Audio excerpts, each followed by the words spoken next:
Winnipeg Sports Talk Daily with Andrew Hustler Paterson and Michael Remis. What's up, gang? Welcome to another edition of Winnipeg Sports Talk Daily. Andrew Paterson with you, along with Michael Remis for the next hour and a half or so. Great to have you all with us on a Thursday afternoon, coming off a Jets win last night against the Ottawa Senators and getting ready for another crack at the top dogs in the NHL's Canadian division tonight in the Toronto Maple Leafs. We've got a great show coming up. Rennie will join us. Sean Reynolds of Sportsnet and the Kenny and Rennie show, podcast, post-game features, along with our pal Ken Weeb. Sean's going to join us in about 10 minutes or so. We'll talk about last night's game, get ready for tonight, get his thoughts on the Jets post-trade deadline, as well as more topics from around the National Hockey League. And then at around 1:45, for those of you watching live with us here on YouTube, former Jet defenseman and now contributor to Jet broadcasts on CJOB 680, Grant Clitsome will join us. Clitty in the house a little bit later on. So I'm looking forward to that. We'll talk Jets, get his thoughts on the team right now, talk about tonight's game, as well as check in with him in retirement. I know he was working a cider business. Of course, he's doing some hockey commentary with the folks at CJOB and more. So we'll maybe go down memory lane with his time here in Winnipeg with the Jets. Let's welcome in Michael Remis to the program as we fill up the chat room and get going on a Thursday afternoon. Remo, how are you doing? Oh, headband day. Yeah. Sean Reynolds must be coming on. Yeah, Sean Reynolds is coming on. So I know Benny's headband has been in the chat, and I ran out of hats to wear, so I'm rocking the headband today. It feels like I just got back from the gym. But I'm pumped. Big game tonight. Whenever the Jets and Maple Leafs play, it's fun. You get a lot of national media paying more attention to the Jets than maybe they normally would. And we did have a big Jets win last night. We are pumped. Oh, Mitch says the headband look is fire. There you go. I got good headband hair. It looks good. You know, you got a good Roger Federer look going on right now. Like the Nike, the black headband. Let me ask you this, in all seriousness. When was the last time that thing was on your head? I was on a treadmill a couple weeks ago, so probably that. So you do go headband when you are. I guess you do have a bit of a mop there. You probably need it. Yeah. No, I like it. It keeps it out of the face. I wear it for like floor hockey when I play floor hockey, and if I'm doing some physical activity, which is very rare these days. Very rare, but it does happen. What do you mean? You went to Costco to pick up a treadmill a few weeks ago. It should be less than rare. You just got it. You haven't even had time to grow tired of it and just have it collecting dust. It's for my wife, but I'm too busy sending out tweets for Winnipeg Sports Talk and posting Instagram reels. Great reel on there right now of our Patrick Laine 200-foot game line. That's getting some action. I can post... And I posted some of the comments Mike Kelly had about the Jets. I thought he had some great insight. But if I post something of us doing something like stupid like that, it gets way more Twitter engagement. So let's just keep doing dumb stuff, and people seem to like that more than when we actually talk about anything good about hockey. I can't get over the trophy in the background. Of course, Remis is, as well documented, the 2014 Gold-Eyes Media Home Run Derby champion. But when I see that beautiful gold trophy in the background, all I can think of is that it's a Slammy from the WWE. You're basically the Owen Hart, Slammy award-winning producer of Winnipeg Sports Talk. Yeah, here it is. Winnipeg Media Skills Home Run Derby champ. No one can take that away from me. No one will ever know what it's like to hit a home run in front of a capacity crowd at Shaw Park. It was maybe the best feeling of my life. And now that I can have... We've been doing this show for a bit, but before I would see people's backgrounds on SportsCenter on TV, and I was like, I want to have a cool background one day. I want to have stuff behind me that people look at, like Frank Cervelli's collection of Philadelphia-themed books. And his Jofa helmet. And now that I have stuff, I have my... everyone's like, hey, is that a Maxima Fenogenov jersey? Everyone says that, so it's not quite... I'm not quite sitting at a bar or restaurant, but I am here. Dennis Ferreira says it looks like the Andre the Giant Battle Royal trophy, and it absolutely does. And Rob Maloney, not a valid trophy without the Royd test. Listen, there was many skeptics at Shaw Park that day when Remis went yard. asking for a full inquiry and drug test, but it didn't happen, and he got the trophy, walked away the champion. And we had some fun with Kenny Weeb, who was also in that, as was Westy, when they joined us here on the program. But anyways, let's get down to business. We're going to have Sean Reynolds join us in a few minutes. Listen, this was no Picasso last night, but a nice bounce back after a pretty disappointing Monday night for the Winnipeg Jets against the Ottawa Senators. You get a beautiful, the start wasn't great. Ottawa went up 1-0 quite early. One of the highlights of the game, Nick Ehlers' beautiful pass to Mark Scheifele to tie the game in the first period. And then you really had special teams be the difference for the Winnipeg Jets. A beautiful power play goal by Matthew Perreault. And I believe you did the tweet on that. The nice leg kick, the water bottle flying up. That's how you get style points in the National Hockey League. There wasn't many style points on Trevor Lewis's shorthanded goal, just a lot of hard work, which we've seen from Trevor Lewis ever since he got here to Winnipeg. Nice to see him get rewarded. And, an important 2 points, which I think makes tonight's game against the Leafs that much more exciting for Winnipeg Jets fans, is they're 3 points back and in striking distance again of the Leafs with 4 games to go over the course of the next week and a half. Yeah, it wasn't the prettiest one, especially the first 2 periods. But, sorry they're not blowing out Ottawa every time. It seems like the only team that can beat Ottawa for every game is Edmonton. They figured out a way, that little line shuffling there in the third period by Paul Maurice, pushing some buttons and seemed to do the trick. Nikolai Ehlers, he's just doing what he does. Goes in deep, takes a puck wide, a quick turn, finds Scheifele open on the falling backhand. That is skill right there, and Scheifele's knew he pointed right at Ehlers after that. And then the Perreault goal. If you had Perreault in fantasy, you probably should have got a bonus for that. The leg kick, snaps it, pops the water bottle. The shot after, I don't think people are talking about the shot after of the referee putting the cap on the water bottle for Matt Murray and handing it to him. That's pretty degrading for Matt Murray, where your bottle, not only do you get scored on, the ref has to put your bottle on for you.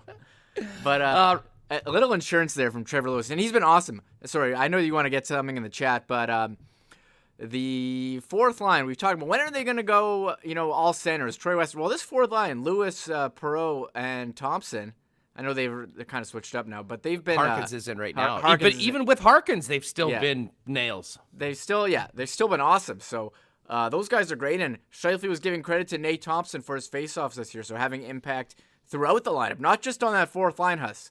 Thompson directly impacting Mark Scheifele's play this year. Not to mention, Nate Thompson is now an insider. He was the one that broke the trade news to Jordy Ben. He's a real utility man for the Winnipeg Jets right now. But, for all the consternation about that line, we talked about it with Mike Kelly yesterday. They've been really reliable and solid this year, and that's been a big part of the Jets because at times, and I thought last night was a good case of that. I thought Adam Lowry's line was really dominant, but at 5-on-5, the Scheifele line didn't have a lot going. And I guess the big topic, which we'll probably start off talking with Reynolds after we get through the game and maybe tee up tonight, is Pierre-Luc Dubois.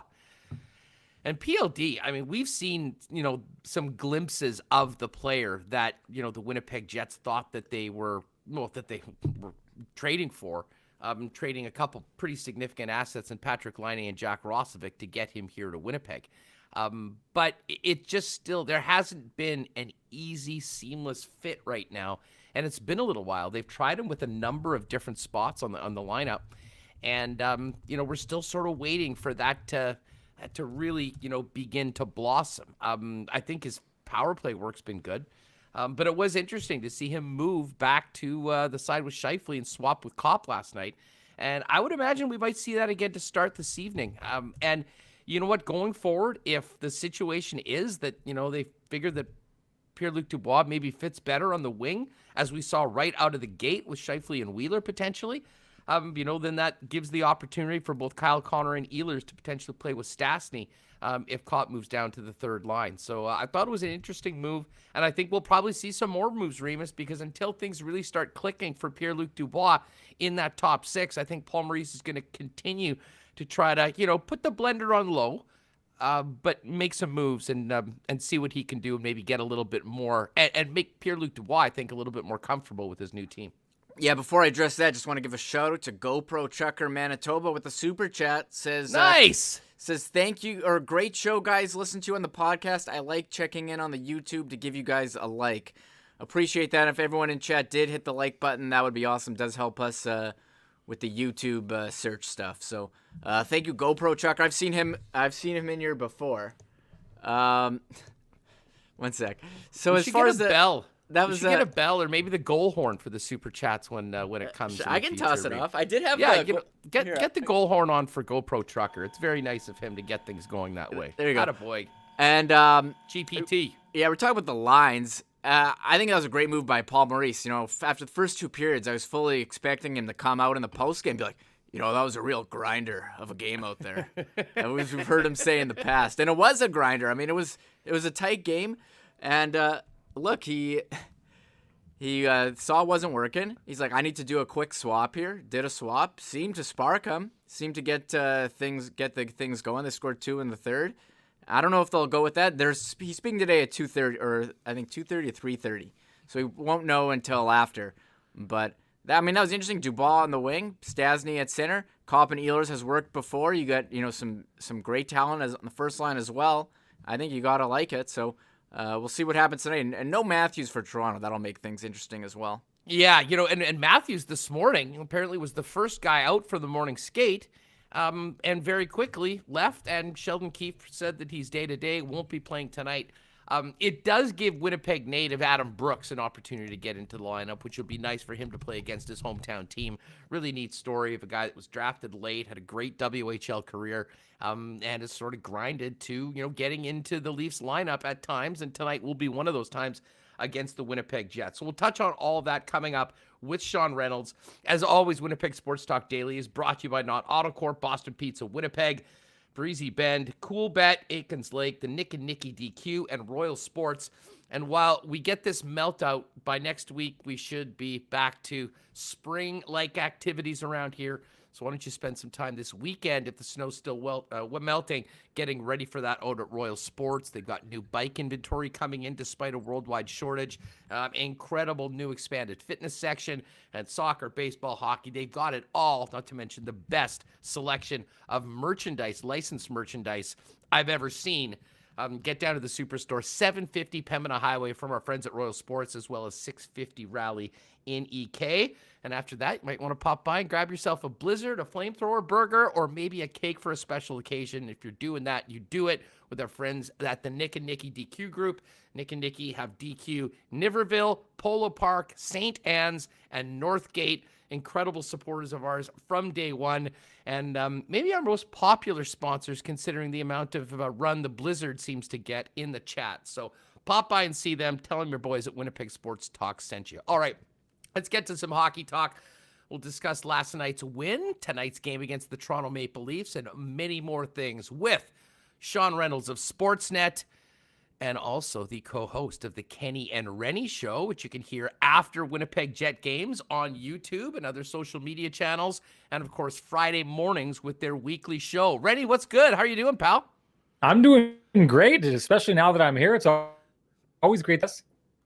Yeah, and man, we've got a lot to talk about. It's a perfect day to do it. I know you guys will be busy tonight as well as tomorrow morning. We got a game last night, got another game tonight, big one against the Oilers on Saturday. So everything is sort of happening at the same time. Listen, before we get down a rabbit hole of all the topics related to the Winnipeg Jets, Phil, if people are not aware of what you and Ken are doing for Jet games as well as tomorrow morning, fill them in and where they can find you guys.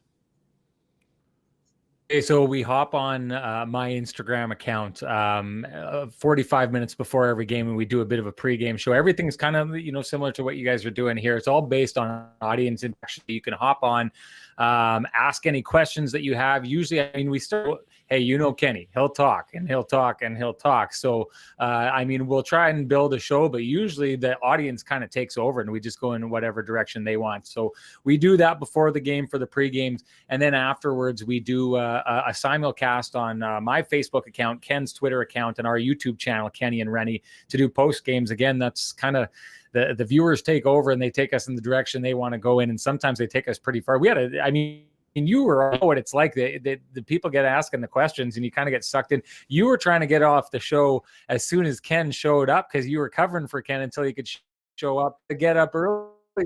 Getting sucked in for like a full hour or something like that. The other night we went 2 hours because people just would not let us go, but it's a lot of fun. We're enjoying that a lot. And then every Friday morning at 9 a.m. we do a little bit more long form podcast kind of thing. We got Jeff Merrick, who's going to be on, and Kevin Weeks from the NHL Network are going to be on tomorrow morning at 9 a.m. So every Friday, we're kind of trying to talk to some big people in the industry and really dig down and dig into them. The people who are kind of digging into other people, we dig into them. So that's what we've been doing. Best place to follow us is on our YouTube channel, Kenny and Rennie. Go check that out. And so. Oh, man, the shows have been great. I've been really enjoying them. Hey, big shout out to Scorpion Outdoors. Thanks for that super chat, and we really appreciate your support. That is awesome.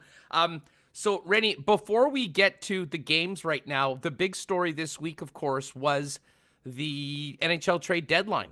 What did you make of the activity or lack thereof of the Winnipeg Jets? And then what we heard from Kevin Cheveldayoff afterwards. Certainly, my take of it was that they worked very hard to get something bigger done than actually happened. And you could sort of see, a legitimate level of frustration that it didn't happen. But at a certain point, I think if you're getting held up by general managers to pay outrageous prices, at a certain point, you have to walk away from the table. And that's sort of my take on what happened, but it didn't change the fact that they were maybe hoping to do more. Yeah, I think you're right about frustration being there. I don't think it's interesting because I think we all assume that on that day when the prices get too high, it's essentially Kevin Cheveldayoff walking away from the table. My sense is that's not what happened here. My sense is that he's entirely okay with the prices. I mean, maybe not okay, but I've used this analogy time and time again. I didn't want to pay what I paid to get into my house, but that's what you have to pay to get into the house. So I think his approach was, the prices are what the prices are. Other people were paying those prices. If you want to get into the market, that's what those prices are. I don't get the sense that he walked away from the table. I do know that he was working, he said that he worked on a number of big swings.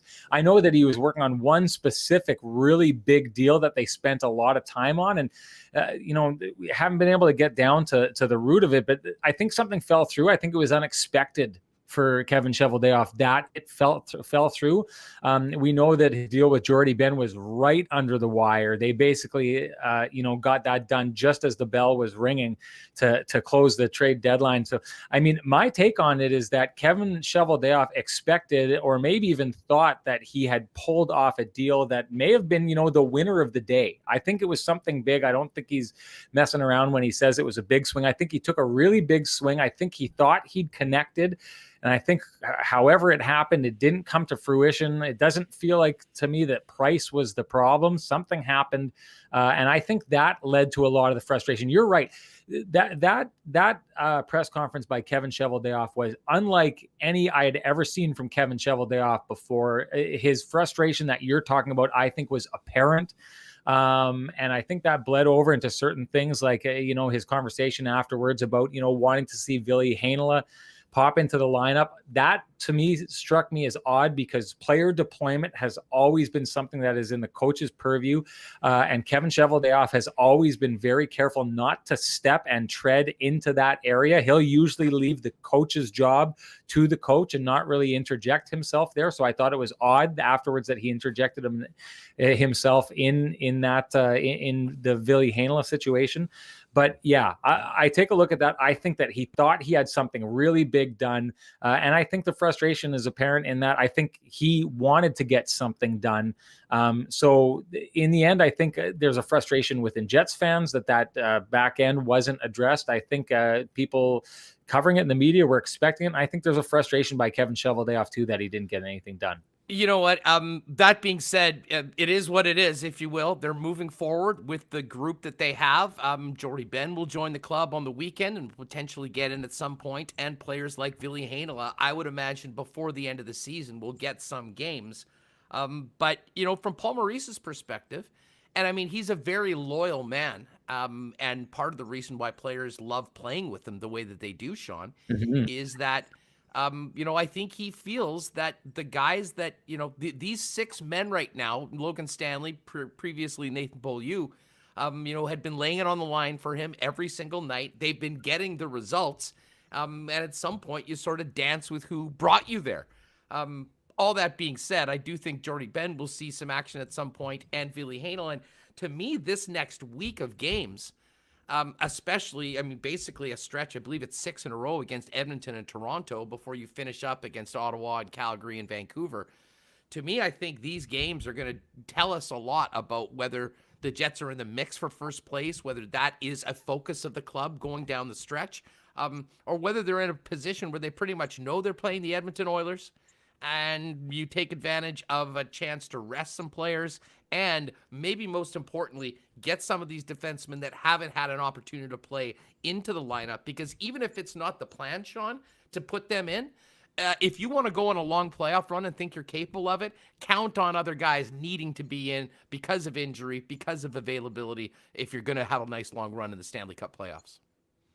Yeah, you have to approach it that way. And going back to the first thing that you said, you have to have confidence in the guys that got you there. And they have been getting the results with what they have in the lineup. And it's why you'll hear players, when they're asked about the trade deadline and leading into it, that they kind of just compartmentalize and they don't think for it. You can't get thinking we need a trade to be done or else we're not going to be able to compete, because if that creeps into your mind and something like happened here happens, you're going to put yourself into a really bad spot. But, it's interesting. Paul Maurice was asked about, getting players like Ville Heinola into the lineup and potentially Dylan Samberg, Sami Nikus. And he'd said okay, he's going to give it a try, but you have to balance it with winning. So I think to me, that answers your question about whether or not there's going to be a push for them to get into first place. The game tonight with Austin Matthews and William Nylander out of the lineup, that's, a huge advantage that I know that the Jets are coming off a game, and it's always tough to kind of generate that the push the next night after that when you're playing back to back. But they have to on a night like this, because if they lose this game outright, they go down 7 points and you can probably kiss first place goodbye. But if you win it, that 4-point swing, you're suddenly 3 points back with 12 left to play. That's ground that you can make up. And the one thing I do think is if you end up playing the Toronto Maple Leafs in the playoffs, they're fairly close to the Jets in depth up front. I think they're probably a little bit deeper on defense, and the Jets win in the crease. So you got to be able to maximize your advantage in deploying the depth that you have. And so having last change, the advantage in the series, I think, is extremely important in that regard. To the players that they're trying to get into the lineup, that's the other interesting thing. Paul Maurice had said he wanted to get a look at how those players would respond to specific teams like Toronto, like Edmonton. So if you're going to get Ville Heinola, and you want to see how he's going to handle the matchups that you have him in there, you're going to want to see how he responds when he gets caught on the ice with Leon Draisaitl or Connor McDavid out there. Those are tests that you kind of got to get guys through. And Huss, I love your thoughts on this. Just the idea of this team trying to figure all these things out at the last minute, rather than being in a place where they're solidified and their lineup is very defined. Because I've been talking a lot with Ken about this, the idea that in 2018, when we saw the best version of the Winnipeg Jets, going down the stretch with 10 games left, they were a very defined team. Everyone knew their roles. The lines were figured out. Everything was made up. And that's when that team made its strongest push. I don't think there's going to be that opportunity this year with the Winnipeg Jets. And maybe everyone's going through that, and it's a symptom of the shortened season. But the Jets are going to be tinkering with chemistry, it looks like, right up until the bell, rather than being that team that is solidified, defined, and heading into the playoffs in a very sure manner. Well, and it's a great point, and it kind of goes to something we saw in last night's game, another switch amongst the top 6 and moving Pierre-Luc Dubois around. And, we have seen some really great things from Dubois up until this point, but it doesn't seem like he's really found a home and gotten comfortable with 2 wingers consistently. And totally agree. And last night, we saw Paul Maurice, even in a game that they were winning, make that move because at 5-on-5 they probably were capable of doing a lot more. Just your thoughts on Dubois' situation within the Winnipeg Jets, what we'll see tonight, and what we might see Coach try over the course of these next couple of weeks before the games really count. Well, it's funny. I've said this a lot. I mean, I'm really big on, like, let's take the players that are playing the best and let's take them and let them do their thing, not necessarily take the players that are playing the best and then move them around other players you're trying to get going. I mean, I like that idea and I think it works in the regular season, but I think at some point you got to go with the guys who are going best. And if you're asking me who the Jets' best centers have been this year, it's Scheifele, it's Lowry, and I do put Stastny ahead of Dubois. And people seem to get, when I share that opinion, people seem to get really sensitive about it. And I understand that because I think people want to think that they won the trade. When you trade Paterson away, a guy who, I'd say 80 to 85% of the Jets population absolutely loved, you want to trade him away for the idea that you are finally solving that second line center issue that has plagued this Winnipeg Jets team for years. So to bring him in and then suggest to put him on the wing, people I've found seem to get offended by that because they want to plant the flag and say second line center of the future, maybe first line center of the future.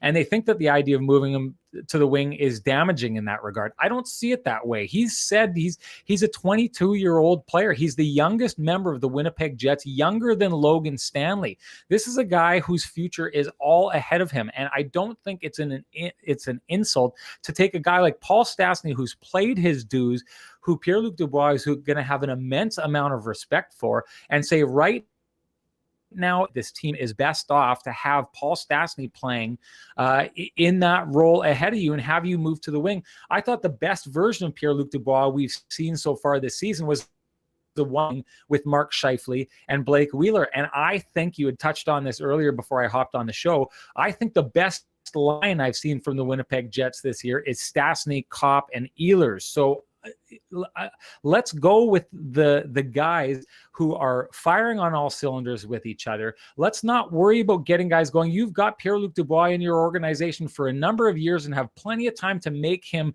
the second or first line center that he is going to be. It's not an insult to take a young player and say, at this moment in time, you serve us best by being here. In fact, if he's a character player, he's going to say, you put me exactly where I need to be for this team to succeed.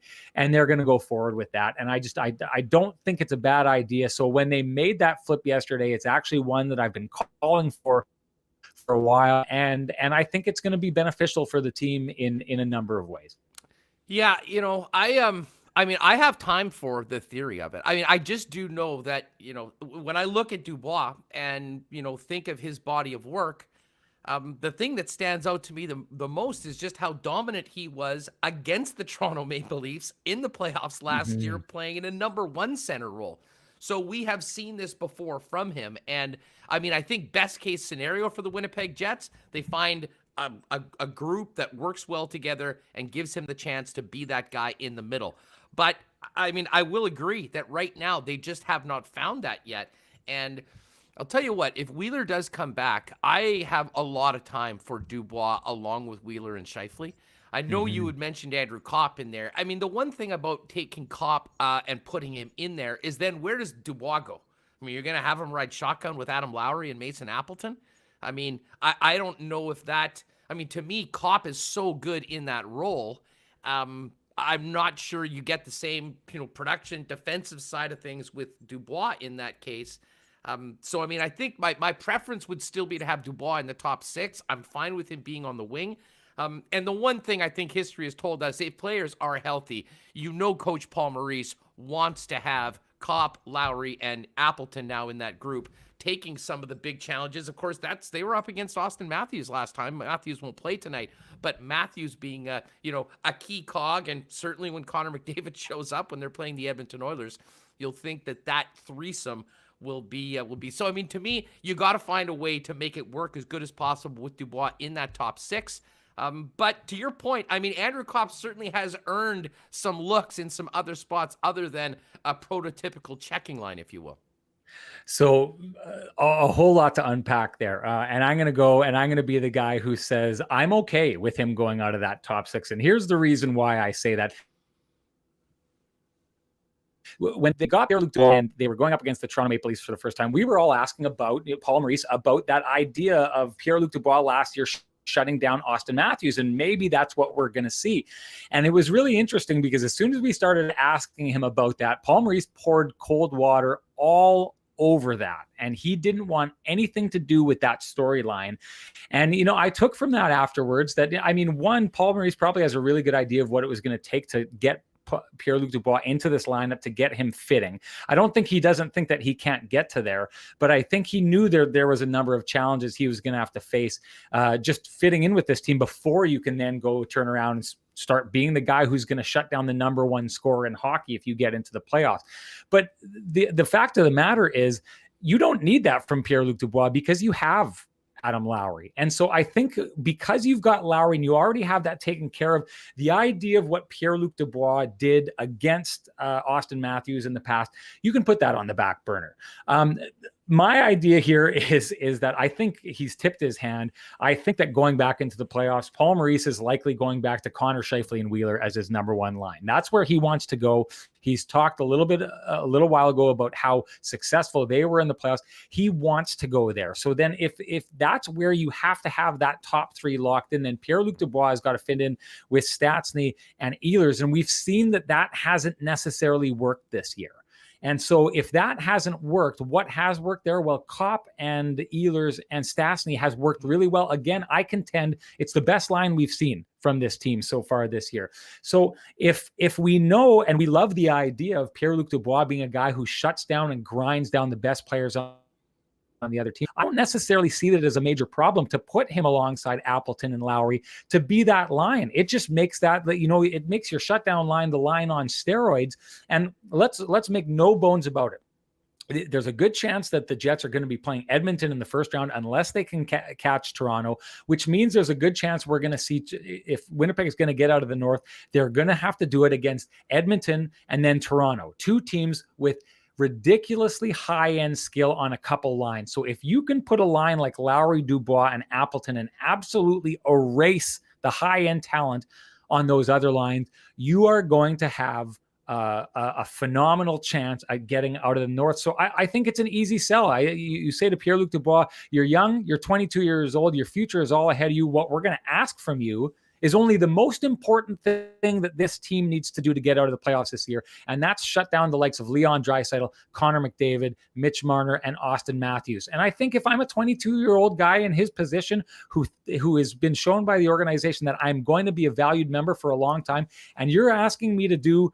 a task that has that level of gravitas and do it beside a guy like Adam Lowry, who he respects to the moon and back, I think that's an easy ask. Yeah, I think there's a lot of validity in what you just said, Sean. Regardless of that, though, I want to talk about Connor, Scheifele, and Wheeler because we know what that line is certainly capable of doing offensively. We also know at times they have had a very tough time keeping their heads above water at 5-on-5 against the most elite lines in the game. I guess my question to you is, going into the playoffs, can that line, if they are matched up on the road at 5-on-5 against Matthews, against McDavid, can they either produce enough or play good enough team defense to have that matchup be a soft and not be, behind the eight ball and needing to make it up on special teams or with depth scoring to make up for the fact that you're behind the eight ball because Matthews or McDavid's line has a couple on you at 5-on-5? So it's a great question, and it's what we've seen in the past is that there's been those problems before. I mean, the one thing I would say is that's where it becomes important to be able to match as best as you can. That's where the idea of Lowry, whenever you do have the option of the last change, Lowry ends up being the guy who shoulders that load. So if you can get Lowry out for a good chunk of the time against those top lines, and you've got the depth that you have, and in your what you're posing there, it should free up. If it's Connor, Stastny, and Ehlers, it should free that lineup against some really, really lowercase competition and allow those guys to kind of run wild. But I would suggest this. If Blake Wheeler, who's the captain of this team, and Mark Scheifele, who's top 10 in NHL scoring and the assistant captain, and the two players other than Connor Hellebuyck are at the very nucleus of this team, if you can't expect to get those players to somewhat hold water against the top lines on other teams, or at the very least hold the water some of the time while Lowry's line does the majority of the heavy lifting, and you can lean back on your depth scoring, which you have in spades, to take over, then there's something systematically wrong at the heart of this team if you can't expect that from Wheeler and Scheifele and have them raise their game at the time of the playoffs to be able to just, even out things against the other team's best. If you can't do that, then that's a problem. Well, I mean, there's not a lot of guys that can do that. And I mean, I guess that's the issue. That's why Paul Maurice is leaning on Adam Lowry when he's got the last change, because that is what those guys do. But here's my question, because at the end of the day, I mean, you're not going to have the perfect matchups all the time. And if you're playing these guys 20 minutes a night, they're going to be out in those situations. Do you think that Pierre-Luc Dubois in the Connor spot on that line makes them a better defensive line and, better poised to maybe handle things in their own end against the likes of a McDavid or Austin Matthews?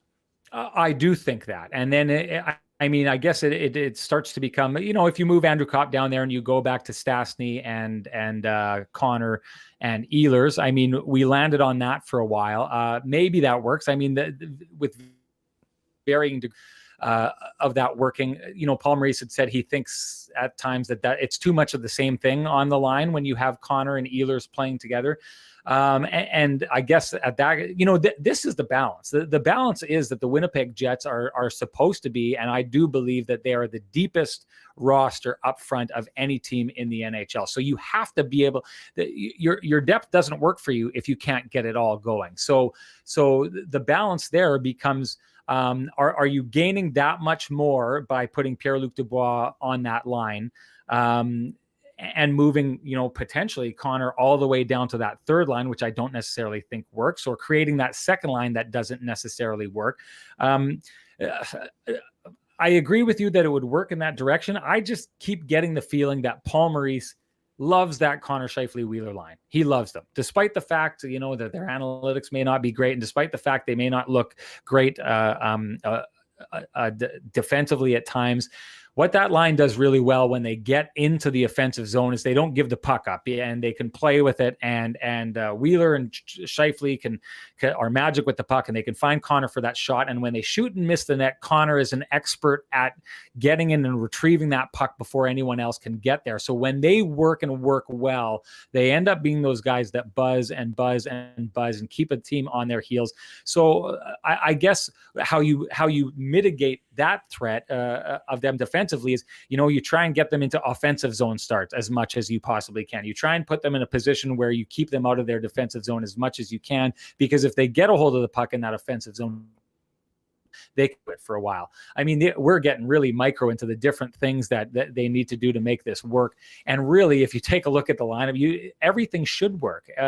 It just makes you wonder at this stage, with all the tinkering that's been done. I mean, it's at the point where, again, I always hold on to that Stastny, Connor, and Ehlers line, because I think of them as being a line that worked really well. And you're bringing up the Scheifele, Wheeler, and Dubois line. But there's been so many different iterations of lines. It's hard at this stage to look back and be like, what really worked? Like, what do we go and fall back on? It's amazing when you think about a team that has had the success that they've had all season long, and the wins, and the lack of any real losing streak. And the fact that Maurice has gone through a couple blenders already, and it's a shortened season. The blender hasn't been out very much on the blue line, and not at all. Yeah, let's for a minute couch the Ben and Heinola talk until those guys get into the lineup. But I am interested in your perspective on Josh Morrissey, where he is at right now, and.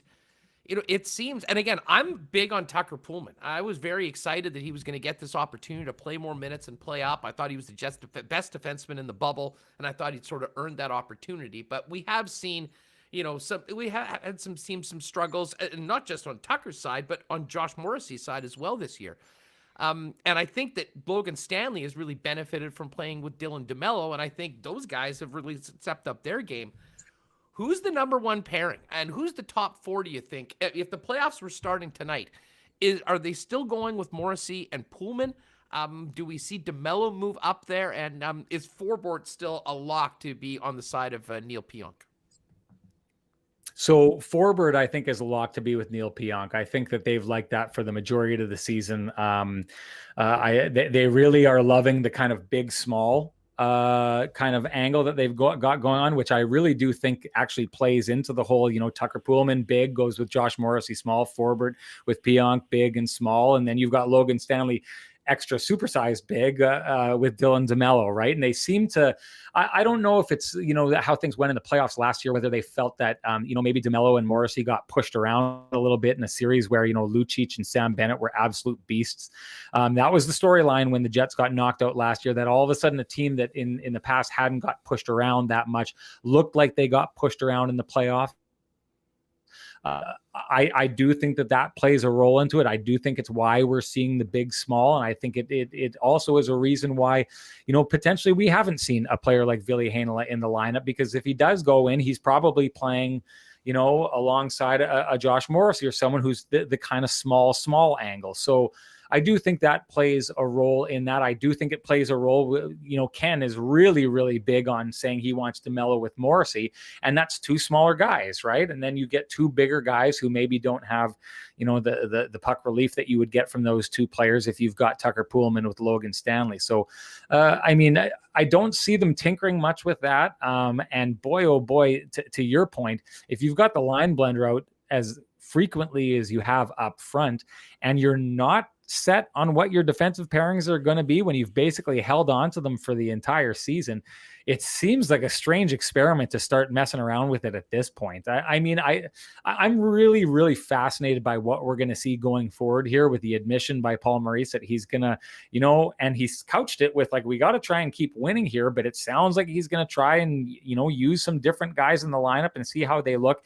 It's, again, I go back to that point. It seems so strange to be, all right, hey, we're heading into the playoffs and at a time where we should be building, and you hear the players like building and arriving on their defined game. I don't know how you do that when you're messing around with bringing guys into the lineup for the first or second time this season. It seems like it's going to be tricky. I'm fascinated to see how they're going to pull it off. And to your point, with all these games against Toronto and against Edmonton, they're defining games. It's going to, maybe even tonight's game will define whether or not the Jets are going to have a shot at getting that first place or not. But the way Montreal is falling apart, and you got to always be careful what you wish for, but the way that they seem to be struggling and their condensed schedule from their COVID situation, I don't think there's many easy outs in the top four, but based on the amount of hockey they are going to have to play, I'd peg them as being the easiest out. So if you could jump into that first place spot, that's what I'd be trying to do if I were the Winnipeg Jets. No doubt about that. Hey, Stonewall Dave, we see you. Thanks so much for the super chat. He said, this is what we want as Winnipeg sports fans. Super in-depth talk about the minutia of the Jets, lines, and pairs. Great stuff. Well, we've always got time to talk about that here in this city, Sean. That is for sure. Bet. Now, as far as looking at this, game tonight and this series going forward with the games, but with Edmonton and specifically the Leafs and a shot at first place, I found it interesting that Maurice a few weeks ago said, that he wasn't even sure this year how important it really was. And I think part of it was a bit of a stick tap to the incredible home ice advantage the Jets have when they're playing at home in the playoffs in front of the whiteout. And I think that was the main point he was getting at. But it was interesting for a guy that, and most coaches, are really key on having that last change, and the potential of a 7-game series to have it in game 7, I would think would be important. But I will say this, Sean, from a fan's perspective, and I think, listen, when you go to the United Center in Chicago, you're not looking at the Central Division banners that the Chicago Blackhawks got. You're looking at the Stanley Cup banners. Yeah. However, I will say this. The banner for the North Division, the Canadian Division this year, will be the most special divisional banner maybe in NHL history. I can't think of one that would even be close to it as far as what it would mean to the fans of the team that won it, as well as the bragging rights amongst Canadian fans because of this unique season. Now, I don't think that's in the heads of the players or the coaches, but I do think that is part of the reason why I've had so many people text me fired up about this game tonight because, hey, it's still a big game. You're going up against the Leafs. But the fact that the Jets might have the opportunity to get back in that conversation about hanging a banner that would claim supremacy in the nation, I think is kind of a fun thing to talk about. And if the Jets can, win this first game against Toronto and get into next week with, within striking distance, I think it'll be something that people will care about a lot more than they would in a normal year.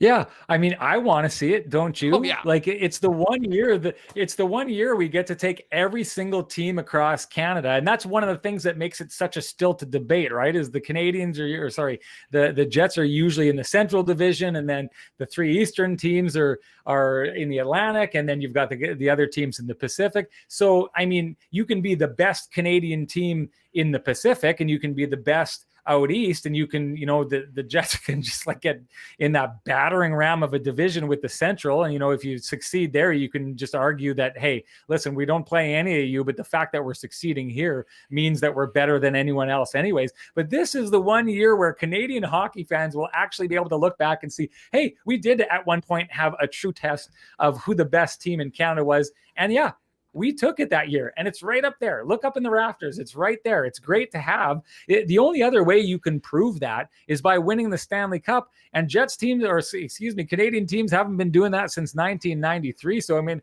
I love that idea. And it's funny. I'll be one of the people, like, raise your hand high if you were one of the people who made fun of all the banner raising that the Nashville Predators did that 1 year. I'm right there. I'm one of those guys. But in this situation, hey, that is a banner that would be phenomenal to have. It's a unicorn of a banner, and you love to see unicorns. So hang that banner high if you end up winning that. Speaking of unicorns, there's two of them on the Kenny and Rennie show. Ken Wiebe and our guest Sean Reynolds.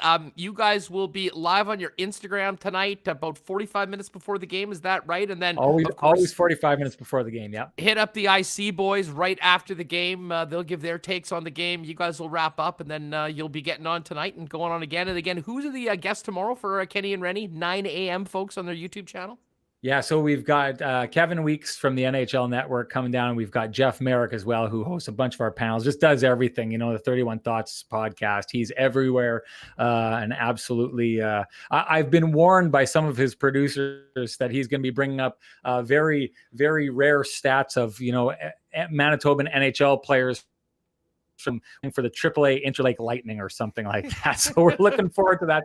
You got to love those guys who pay so much attention in those areas that they can tell people from these areas, stuff that they had no clue about their favorite local hockey players. And Merrick is just an absolute gem when it comes to stuff speaking like of that, just on the way out, we mentioned Adam Brooks. He'll be in the lineup tonight. Winnipeg kid playing against his hometown team. Just got a note from somebody in the chat that Wade Allison, who I believe is from Winkler, if I'm not mistaken, or played in Winkler, Manitoba kid, is going to be making his debut for the Philadelphia Flyers tonight. So another fun thing to talk about. You can get the full life story of Wade Allison from Merrick tomorrow when you have him on the show. Sean, right. We'll look forward to seeing you and Kenny get after it tonight, obviously this game. And thanks as always. Keep up the great work, and let's do this again soon. Yeah, let's do it again soon. Love being on here, Huss. Thanks for having me. Appreciate it. There he is, Sean Reynolds, Rennie of Kenny and Rennie. Check the guys out later on tonight. All right, we've got another guest coming up right now. We will remind you, as always, Winnipeg Sports Talk Daily, brought to you by our friends at Knott Auto Corp. Why not get into the vehicle of your dreams at an incredible price with the help of the Knott team? And if you're looking to get out of a lease or move on from a vehicle, they'll help you get the best price possible with their consignment program. Find out more, pop up and see them at Waverly and McGillivray, or you can check them out online at knott.ca. And as always, Boston Pizza, we got back-to-back game nights, which means maybe double it up. If you had the game day deal last night with the spicy pierogi pizza, the Meteor, the 24 case of wings, maybe you go with the call your shot promo tonight. Go for the pizza pairs, maybe get a couple Molson Canadians or Coors Lights along with it. You'll get a chance to win instant Boston Pizza gift cards, a custom-made ODR backyard rink for next year, or even a VIP NHL experience. You can find out more at Boston Pizza, and that offer is available dine-in, take-out, or even for delivery. All right, continuing our Jets talk, really looking forward to this conversation. He was a fan favorite when he was a member of the Winnipeg Jets. He is now talking about the Jets with our friends over at 680 CJOB as part of their Jets broadcast. And we welcome in for the first time to Winnipeg Sports Talk, former Jet defenseman Grant Clitsome. Grant, what's up? Great to see you and talk to you. How's things? Hustler, I'm doing good. Nice to talk to you as well. I'm good. I'm keeping busy, surviving this COVID fun stuff, just like everybody else, and watching a lot of Jets hockey.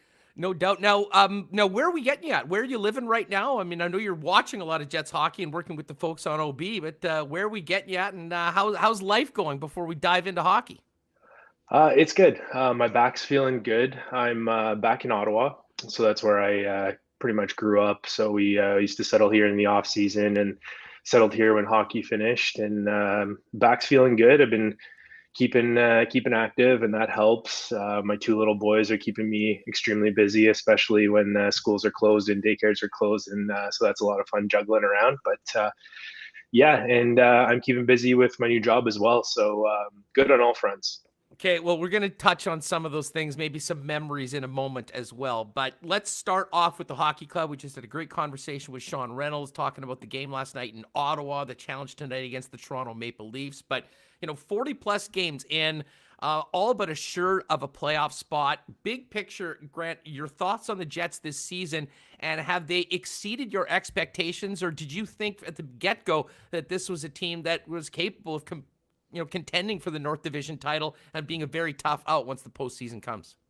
I've always liked the structure of the team. I think they've had that good strong core for a while now, and obviously, like everyone talks about, the strength has really been up front with their depth and on forwards and the high skill level they have up there. And then you work down and you talk about Connor Hellebuck in net, and I mean having a Vezina goaltender in there is always a great thing. And I think sometimes maybe the decor gets a little overshadowed because you have these two shiny objects on both ends, and they get kind of all the spotlight and talked about. But I've been really impressed with the decor this year, and I think maybe that's one area that has been a little bit overlooked, a little bit overshadowed, and I think there's a lot of talk about them, especially around the trade deadline, and maybe adding an extra defenseman. And but I really like how the team as a whole has kind of found its game this year. I've seen a lot of consistency and resilience, and I think that's one of the things that's impressed me the most is they just seem to have this. And Paul Maurice talks about it a lot, but this workman type attitude where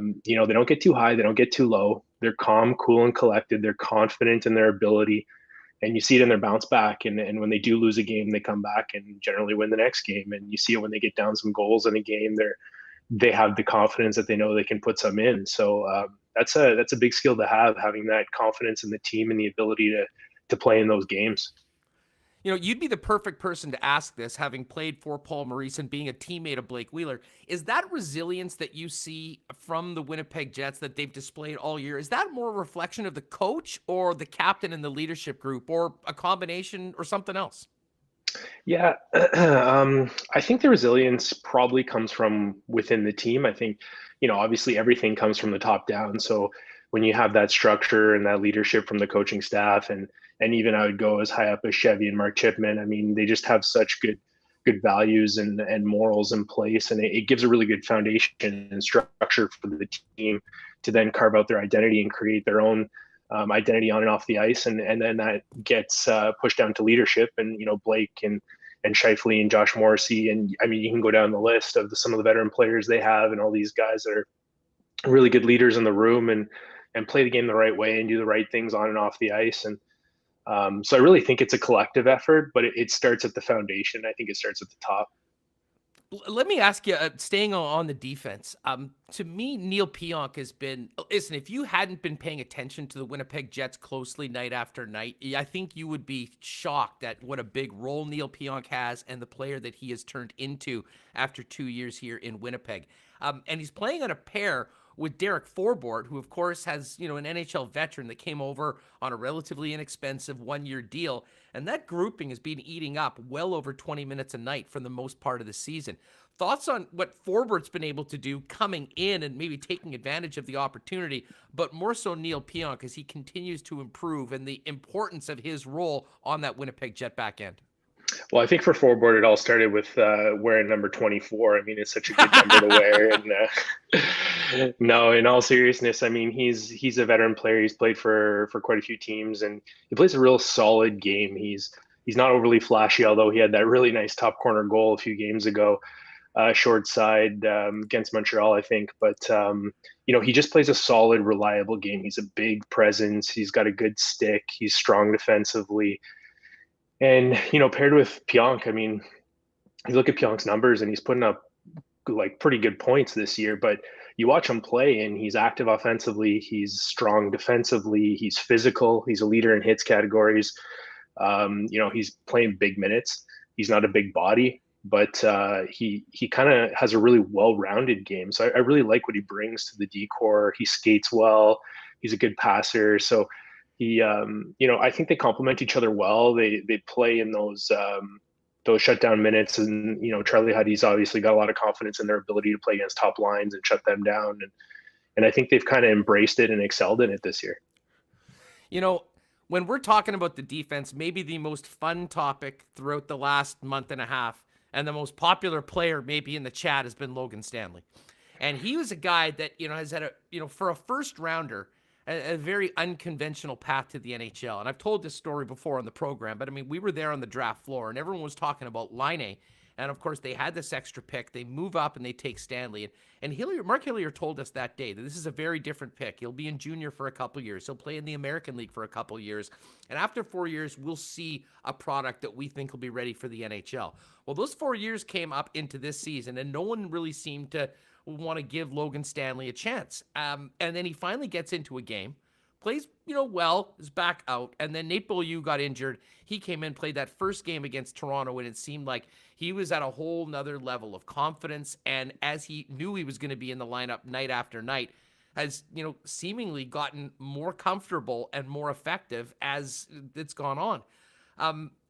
From a defenseman standpoint, how impressed have you been with Stanley, and how much better is he today than he was when you first saw him at the beginning of the season? Yeah, in fact, I think he's one of the defensemen that's impressed me the most, and especially as of late, you really see the confidence growing. You see him starting to play more of his game. He's got more patience with the puck. He's not rushing plays, not rushing passes. He's being more assertive offensively. And to me, those are all signs of a defenseman that's gaining confidence. He's getting comfortable with the speed of the game. He's getting comfortable with his role, his ice time. He's earning Charlie Huddy's trust and Paul Maurice's trust and getting in more situations.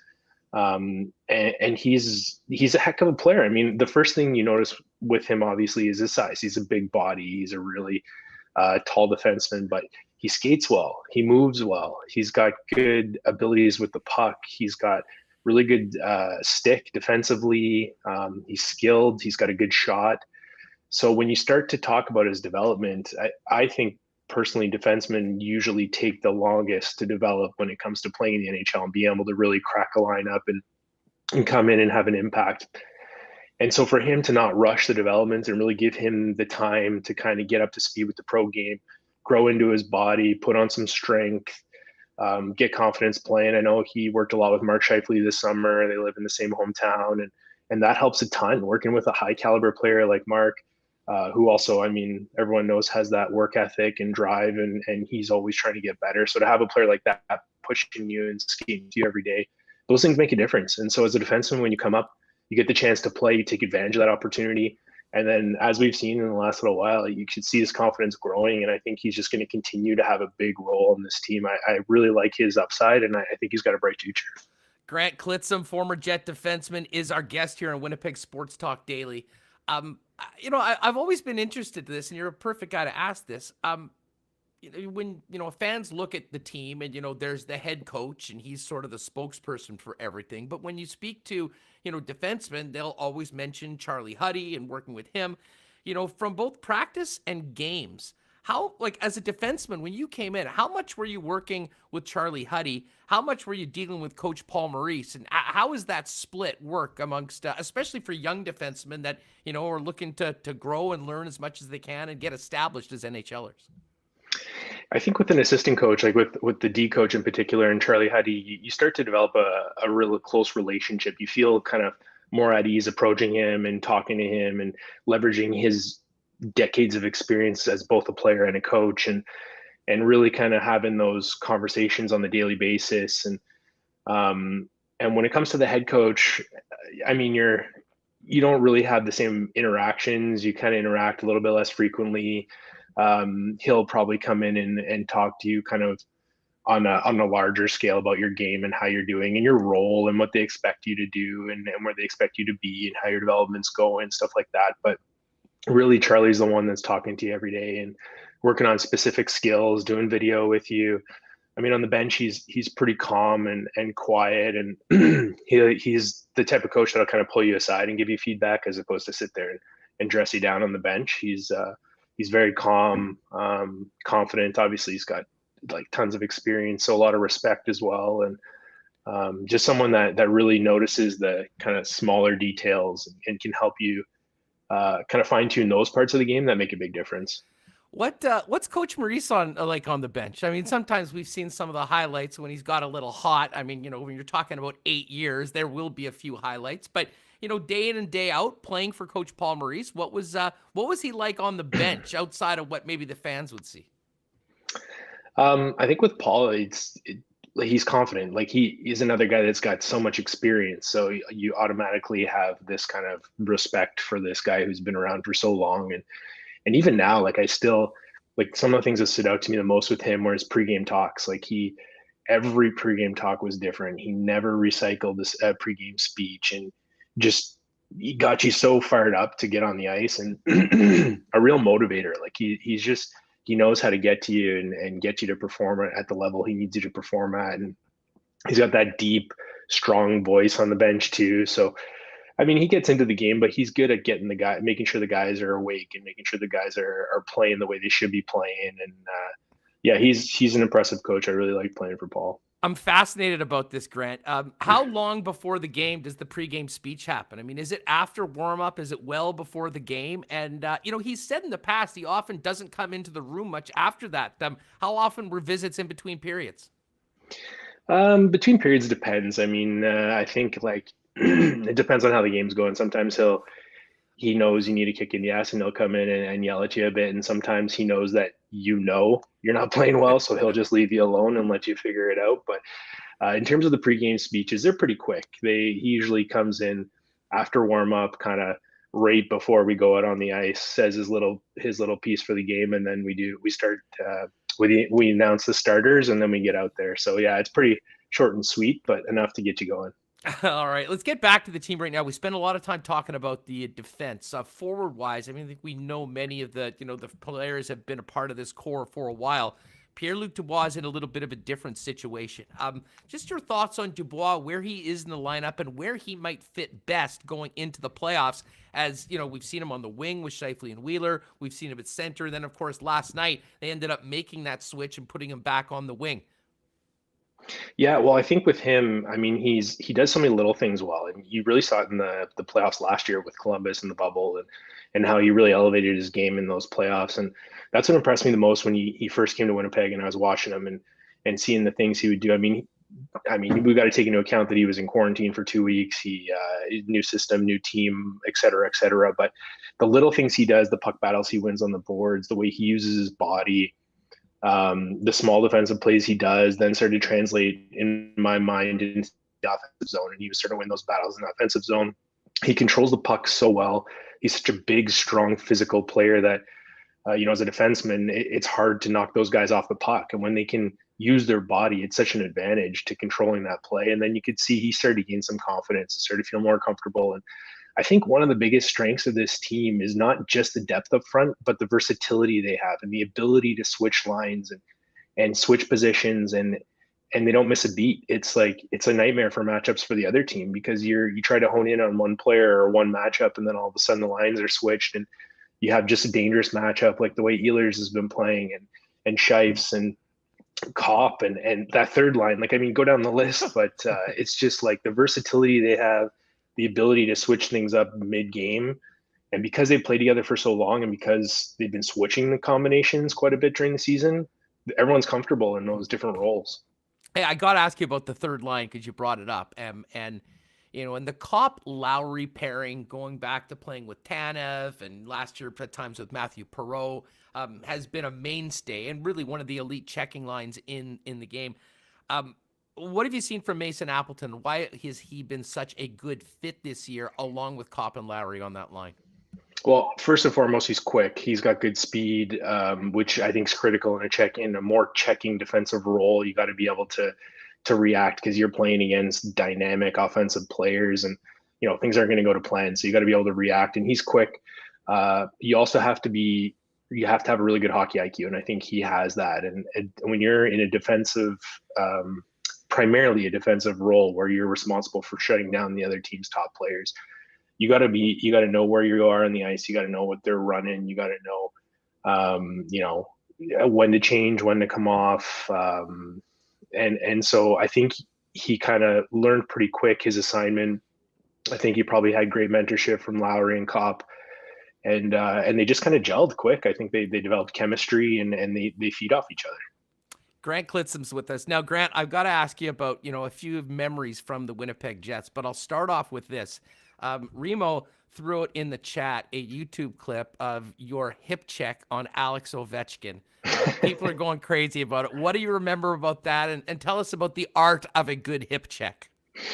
Hip checks are tough because you have to, it's all about timing. And, a guy like Ovechkin, obviously he's big and he's fast. And so when he gets going, I mean, a guy like his size versus a guy my size, I probably have a better chance with a hip check on him than a shoulder check, unless he's not expecting it and it's open ice. But really my thought process there was just to try and slow him down. And then I started to close the gap. I saw the opportunity to kind of just throw a little hip in there, and remember the crowd going nuts. And I think it was pretty early on in my career with the Jets. So it was kind of a fun way to establish myself a little bit and just see how nuts the crowd could be. And the reaction, I mean, I think when I was playing in Columbus, if you threw a hit like that, you'd get a little bit of a roar, but I mean, nothing like that. So it was cool. Dude, the Grant Clitsome stock skyrocketed in the fans' eyes after that hit. When you did, are you able to take in what it's doing to the building? I mean, I guess it's sort of hard to not notice, but at the same time, you're so focused in on the job. I mean, do you get a bit of a buzz from that, or is it more when you get back to the bench and the guys are talking about it and the fans are still going crazy about it that it sort of sinks in? Yeah, a bit of both. I think you're obviously focused in the moment in the game, and you kind of get a rush from the hip check because I mean kind of what you just did, but then you do still hear the roar of the crowd, and it's just something you kind of feed off of. It gives momentum. It just kind of gives you that adrenaline shot, and I remember lots of times when I played there was situations like that where either we had sustained ozone pressure and the crowd just started to get louder and louder and louder. A big penalty kill or a big shot block or something like that, and the crowd goes nuts, and then you just kind of start to feel that energy. Grant, another question from Mitch.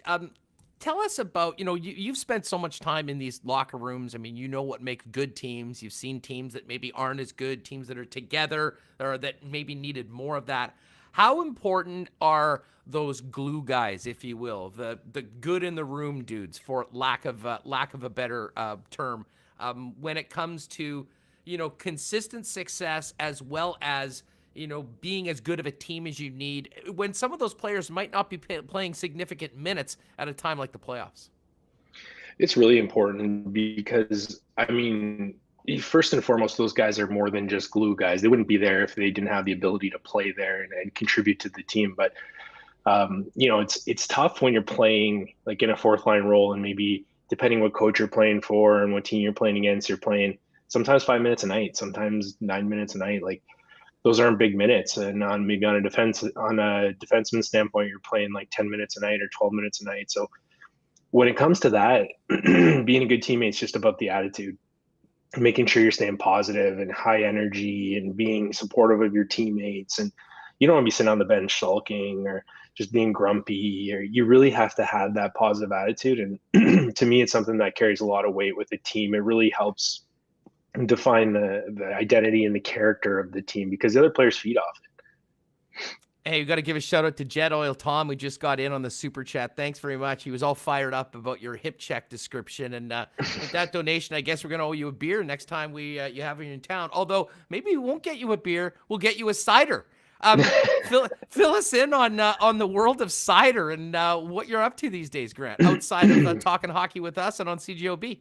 Yeah, well, actually, the cidery unfortunately has set sail. We just sold it in the fall, so it was a fun hobby project that I did when I first retired, and we had it up and running for about 3 or 4 years, and it was great. I learned a lot. It was a great business venture. It was a great distraction from my career being over. And it was a family business too, so it was a lot of fun kind of working all together, and learned a lot doing it. And then from there, I went back to school and did my MBA, and started working with a wealth management firm called One Sports Entertainment.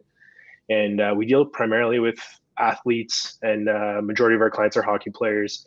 And I started in a role creating a transition program to help athletes go from life as an athlete to life after sports. And having recently gone through the transition, just kind of realized how important it was having a plan and trying to help other athletes create a plan and start planning for that while they're still playing. And so we created the After the Game program at One Sports Entertainment, and that was spurred by our managing director, Chris Moynes, who wrote a book about it. He's been in the industry for a long time, worked with a lot of hockey players, and just want to be able to provide that resource. So that's been keeping me busy, and now I'm starting to dip my toes into the wealth management side of things and working as an advisor and trying to help mentor young hockey players. You're, such a cerebral guy. Have such a great grasp and view of the game, not to mention experience. Have you thought at all about getting back into hockey at all? Coaching, management, is that all possibly part of the future, or you're sort of liking the path you're on right now? Well, first of all, thanks for the compliment. I don't know if I'd say I'm cerebral, but I'm enjoying learning. I'm enjoying keeping busy, and I love hockey. It's such a big part of my life. It always has been. And would I shut the door to that opportunity? No. Is it on the top of my list right now? Probably not. I mean, I have a young family, and I have a great opportunity at the firm that I'm at now, and I really enjoy wealth management and staying involved in hockey and trying to help hockey players make good life choices and help give them some of the peace of mind that my financial advisor gave me while I was playing, and help them prepare for a life outside of sports. So I'm really enjoying what I'm doing now, and staying involved in hockey that way. I'll tell you what, it's great to hear you on with Kelly and the gang over on OB talking Jets, and it's been an absolute pleasure having you here. Everyone that's joined us live is really fired up, and hopefully we can do this again sometime. We didn't even get to some of your best Buff stories. We'll have to do that again. I got a lot of those, so anytime, Hustler. Thanks for having me. I appreciate it. Oh, great stuff. There's Grant Clitsome. You can hear him on with Kelly Moore and the rest of the CGOB gang before and after certain Winnipeg Jet games, and just an absolute heck of a dude. Great work by Michael Remis for helping us set that up and getting Grant on the program. Great stuff. We'll get to our cool bet lines in just a few minutes, but let's get Remo back in here. Man, that was a hell of an hour of Jets talk. Great stuff with Sean Reynolds. We certainly were able to hit a number of different topics and then get a bit of a different view from Grant Clitsome. I found it fascinating hearing him talk about, the interactions with Charlie Huddy and Coach Paul Maurice, how that changes a little bit when you're on the blue line. And then, of course, I've always wondered about, how active, and Reese has said he doesn't spend too much time talking to the guys, during the game. What might inspire a visit from the coach in between periods. So that was really, really good stuff to get Grant in here on the program. We've got some awesome action in the chat. Chris Thiessen, I saw that bit about the favorite Buff memory. I knew Grant had to roll. We kind of went long with him, so I didn't want to get down that, but I promise you, we will get Grant Clitsome back on the program at some point and definitely have that conversation with him. I see the Kane close in shower. Listen, I will admit, it was on the tip of my tongue to ask if he had talked to his former teammate Evander Kane when he was talking about that he was in the wealth management business right now, but I thought I'd stay away from that for obvious reasons. Let's get Remis back in here. And Remo, heck of an hour talking Jets. Lots of fun with Sean Reynolds. And man, was Grant Clitsome ever an awesome guest to have on the program? Yeah, big fan of Grant. He was, the first trade deadline acquisition for the Jets. Called him up off waivers from Columbus. Really made an impact here. Signed a 3-year deal. Sadly, wasn't able to, had to retire early because of his back problems. But someone asked, is he going to get into coaching? I'm like, it sounds like he's doing a different kind of coaching right now, coaching wealth management.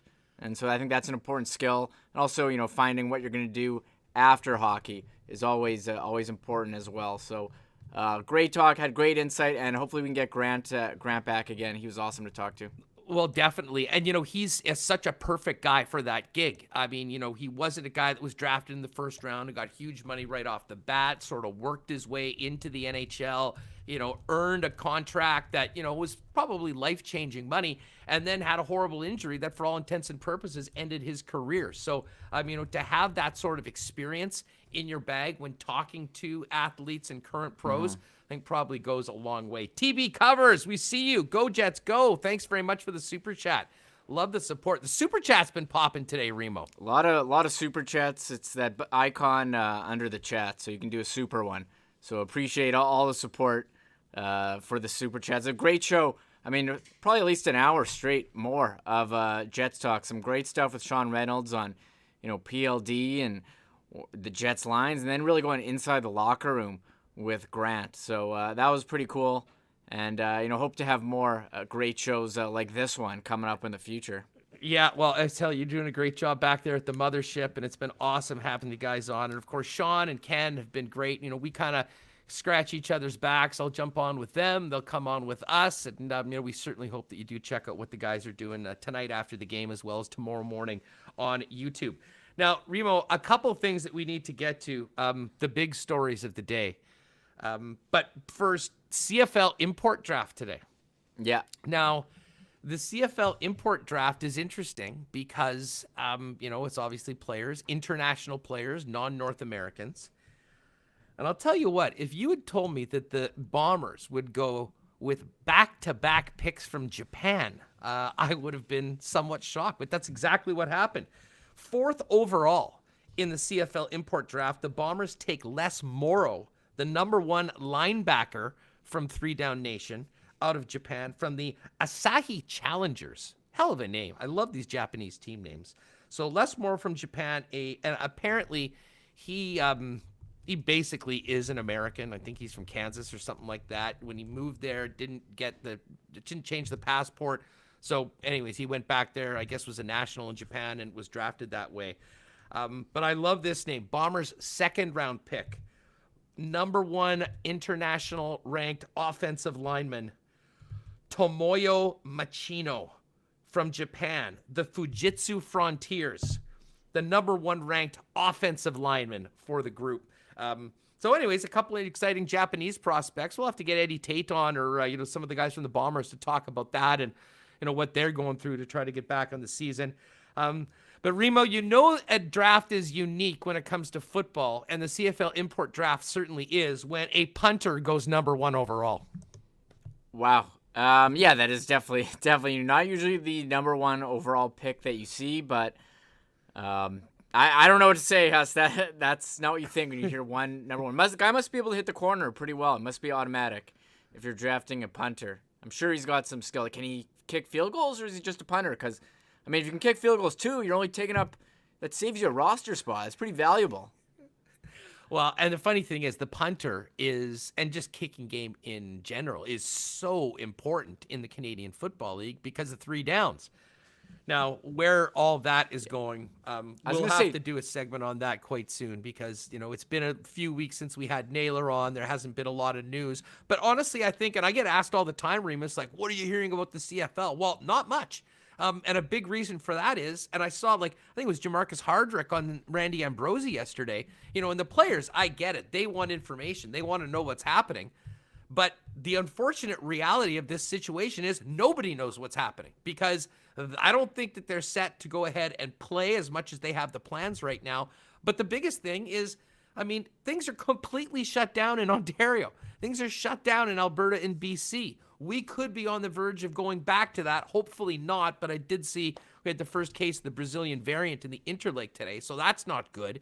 The 3rd wave is sort of here, and, to be honest, I think it would be a disservice to the players and fans if they rolled out and said, oh, this is what's going to happen, without obviously being in lockstep with all of the governing bodies and health authorities, because unfortunately, if you don't have their sign-off, even if you have the money to get it done, it ain't happening. Yeah, we'll wait and see what happens, and there is really not much going on. We're kind of just, counting down. We did have some breaking news. I saw Elliot Friedman just tweeted this. So there had been a lot of talk yesterday about the Vancouver Canucks. They're scheduled to play tomorrow against Edmonton. They've, haven't been off for very long. Their whole team, had a severe case of COVID-19, and coupled with the variant, we heard the players were not doing well. The trainers had to go and give them IVs. And there was a lot of talk, hey, they're coming back too early here. I know JT Miller kind of voiced a lot of concerns yesterday. Well, Elliot Friedman just put out on his Twitter that the game scheduled for tomorrow, Oilers-Canucks, will be postponed. We'll wait to hear about Maple Leafs-Canucks on Saturday. And just for comparison, Yoel Armia had what he called a mild case of the virus, and he was out for 3 weeks before. And now it seemed like they were asking the Canucks to be out for like a week and a half, one practice, and then a full game. Again, they had some concerns about their ability to go in, so they voiced those to the NHLPA yesterday. I saw Thomas Drance from The Athletic reporting on that. And we'll see what happens. I mean, I don't know if, are they going to play? They're out of a playoff spot. I mean, are they going to play these games versus Calgary? I mean, how important are those games to get it into the schedule if both of them don't have a shot at the playoffs? But all we know right now is the game tomorrow postponed. Yeah, I mean, the Jets have a couple games that were postponed that they need to make up against the Vancouver Canucks. Those were supposed to be the last couple games of the season. I mean, that could be the difference between first place and second and playing, the fourth place team or the Oilers in the first round. So, I mean, the games do matter. There's also a lot of money involved. They put this 56-game schedule together so that they could pay the players based on 56 games. They could, at minimum, get the television money from 56 games, and that puts it in. And to be honest, Reem, this situation with Vancouver sort of reminds me of what happened with the Baltimore Ravens early on in the NFL season.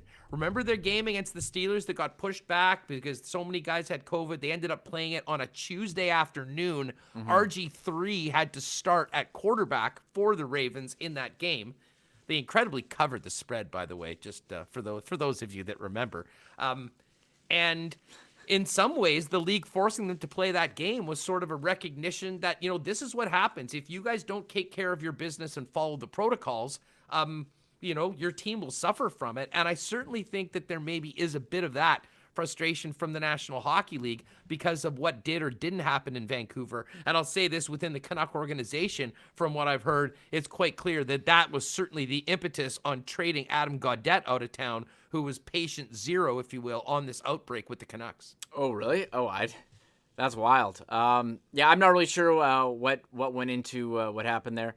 But, I mean, you couldn't even go. There was an outbreak with their AHL team, so you couldn't even use their AHL squad. You couldn't do the second team. And, I mean, we'll wait and see. It would be an embarrassment if they have to go out there with 14 players and one goalie and, try to pass it off as a National Hockey League game. I do get that. Yeah.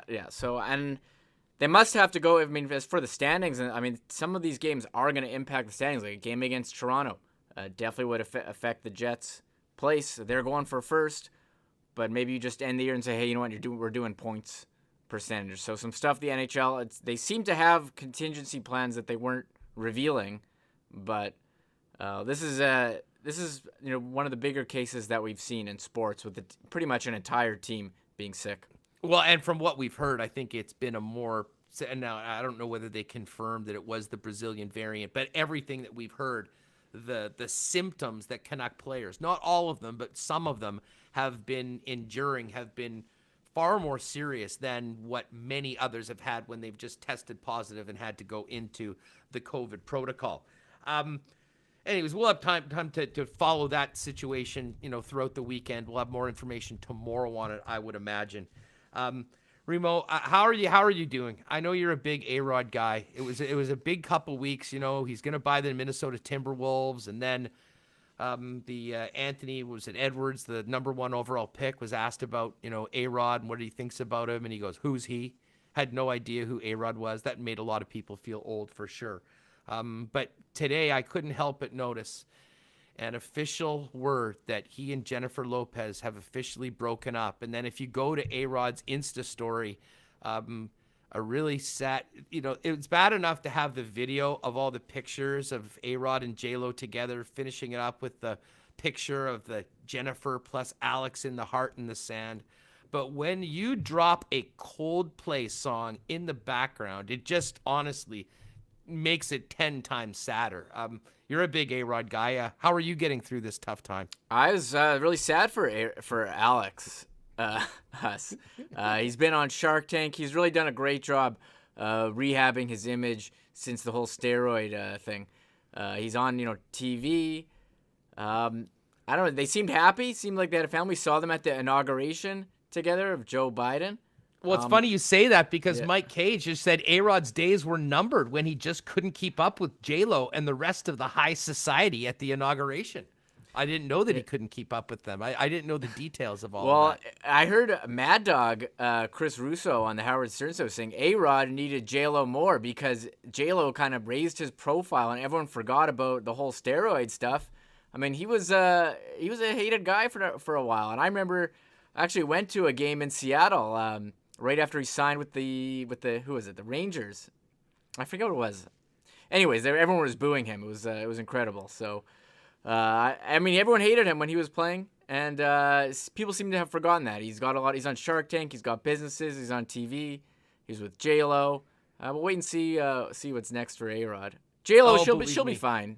Well, keep in mind, Jose Canseco did go to Twitter and say that he called this a while ago, and A-Rod would resurface with a hot young Instagram fitness model. So if that's what the crystal ball holds for A-Rod, he'll be fine. He's very, very rich. He's going to be an NBA owner coming up soon, and of course still has a role in broadcasting Major League Baseball. Rima, are you? I mean, you're a big. I mean, we are YouTubers, so we need to know this now. But are you familiar with Jake Paul?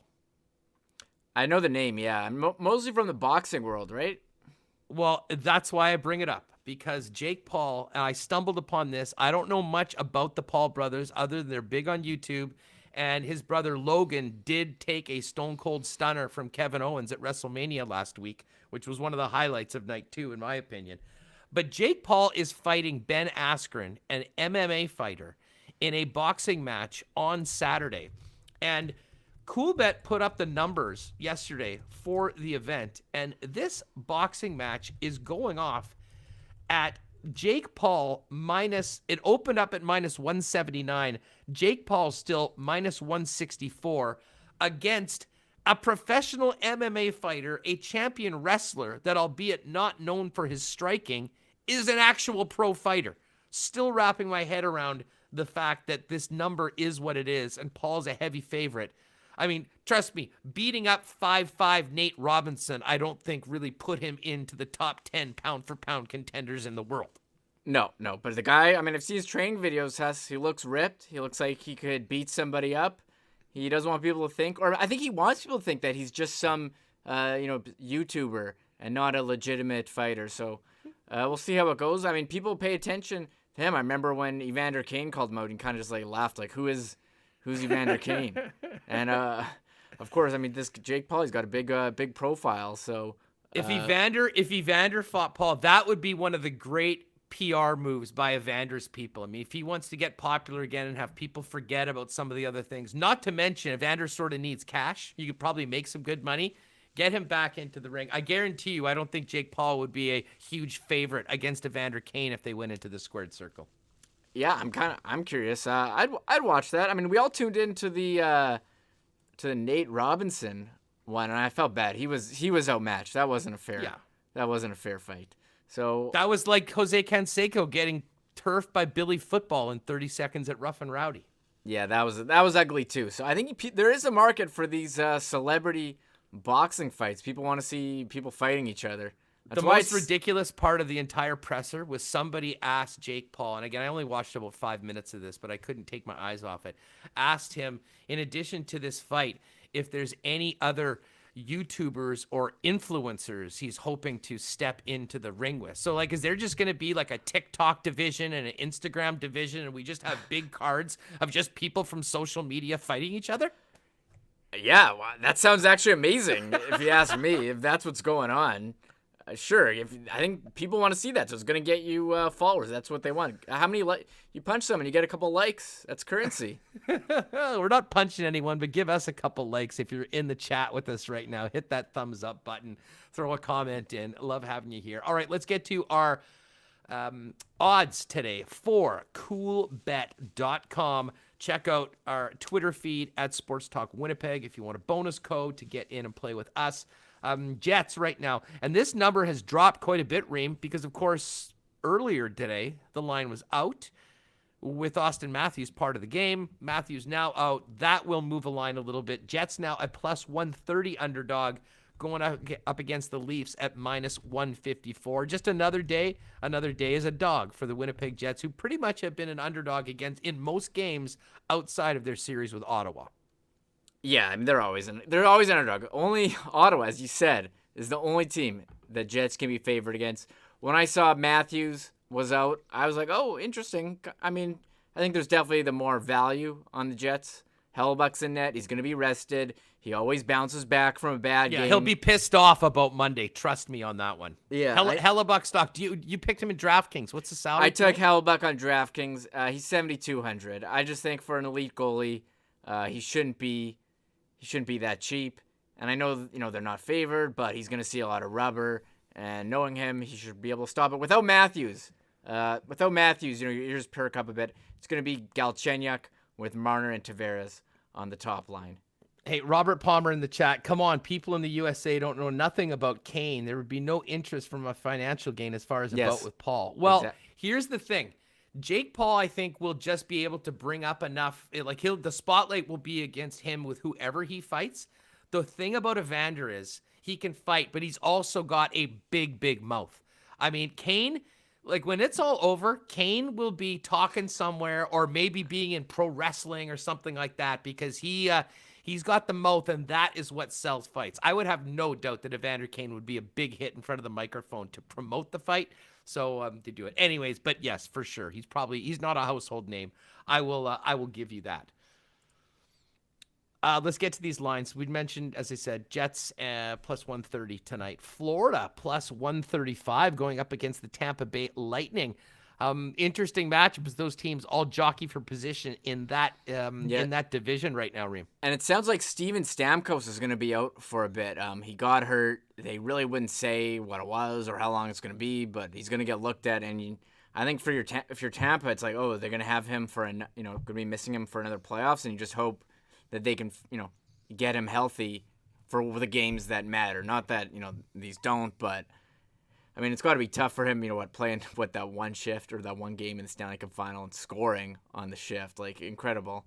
But you want to be healthy for the whole thing. He's had some. I remember when he got hurt before the Olympics as well, and he's been great all season. And it's like, oh no, is this again happening to Steven Stamkos? So I forgot that he scored, didn't he? He barely played at all. Yeah, barely got played. Out there, got on the score sheet, got on, and that's great. You got to feel good for a guy like that because that must have been so tough to finally get there after the disappointment of the season before and not being able to play with your teammates. Oh, yeah. And I know but he's a part of the team. He's been there for a long time. So when he did lift the cup eventually, very emotional moment. But at the same time, it's got to be tough out there not being able to play. But it doesn't mean you're not part of the team if you're not playing. So, hopefully he can get in. Oh, Matthew Lang dropping some parlays in the chat. There you go. Nice. Let's see. I always have time for that.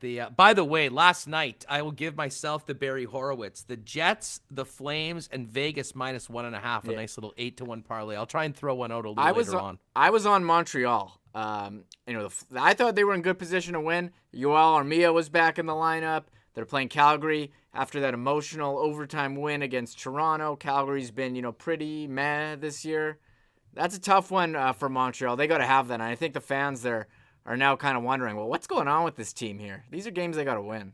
Well, I mean, these are games the Flames have to win. I mean, I'm of the mind that the Flames are already done, but winning 3 in a row, beating Montreal, and I think they play Montreal in 4 of their next 6 games head to head. So who knows? Maybe we could be talking about the Flames being at least playing meaningful games coming into May if they can get some more wins against Montreal coming up in the next weeks. It's funny. I'll be back on with the Calgary guys from 3 to 6, or I guess 4 to 7 Winnipeg time this afternoon on Sportsnet 960 if you want to check that out. And we probably will talk a little more about the Flames coming off that game last night. For Breezy Bend, our great sponsor, always talking golf with our friends at Breezy, getting the snow out. Should be have the course back open and ready to roll in a couple days. We're out at the RBC Heritage Classic.